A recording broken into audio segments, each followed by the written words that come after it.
8 years ago, Carlos Garcia, a 37-year-old father of three, would be shot in front of his family's mailbox in the early morning. He had pulled his car up on his ex-wife's lawn in Carrollwood, Florida. The radio in the car was loud, and Garcia began having an argument with his wife through the front door. He was supposed to have his kids that weekend. He was supposed to show up to pick them up hours earlier. He was supposed to, but he was very late. It was just before 2 a.m., and Carlos was suspected of drinking. So his ex-wife, Yela, well, she just wanted him to go, cool off, sober up. He hadn't been coping well with the separation or the divorce. Garcia refused to leave, so Ayala called 911. She told them it wasn't an emergency, but she wanted Garcia to be gone.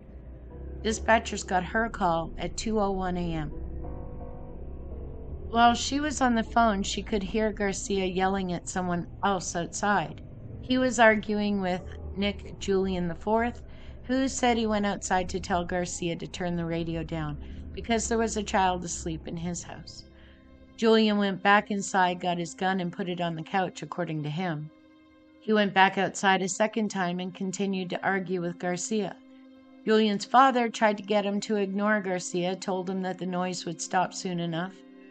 When he came back outside a third time, he had his gun with him and claimed that during the argument, when he turned to go back into his house, Garcia charged at him and he feared for his life. His father would say he saw his son run back toward the front door with Garcia chasing behind. Julian claimed that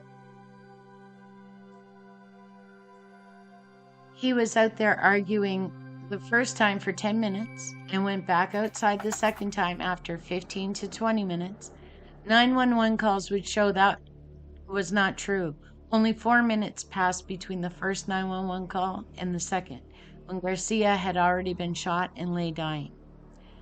When Julian shot Garcia, he called 911 right away and claimed that Garcia had charged him and that he feared for his life. He said someone was shot and that an ambulance was needed. He would say he needed to call his lawyer and hung up. It was 2:05 a.m.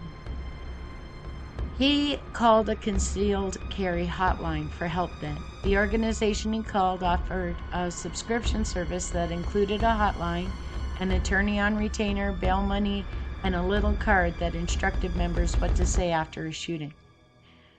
Opponents of Florida's controversial Stand Your Ground law would say they are preparing people to get away with murder and that the law promotes a shoot first mentality.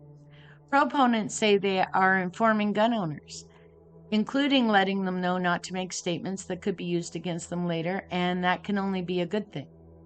Besides, there's no formula that any person should rely on that will guarantee that they wouldn't be investigated or charged or face trial for taking a life. Only a fool would rely on the information on a website to try to put together some kind of criminal action and hope to get away with it. However, for people who exercise their right to self-defense, as it's written in Florida or elsewhere, not making statements is always your legal right. Exercising that isn't obstructing investigations. It's a right everyone should know about and use, even if it does make investigations more difficult for the investigators. Julian would not be charged with any offense. Police would tell his ex-wife that there just was not enough evidence to overcome his claim of self-defense. Should Julian have been engaging in an argument with Garcia?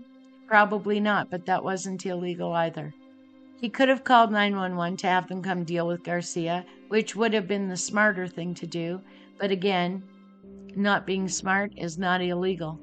It's unfortunate that Garcia lost his life over something as foolish as his radio playing too loud for someone else's comfort, but that is what Stand Your Ground laws will get you. If the legal landscape that allowed for no charges in this situation is to change, voters will need to advocate to have that changed. Thank you for listening.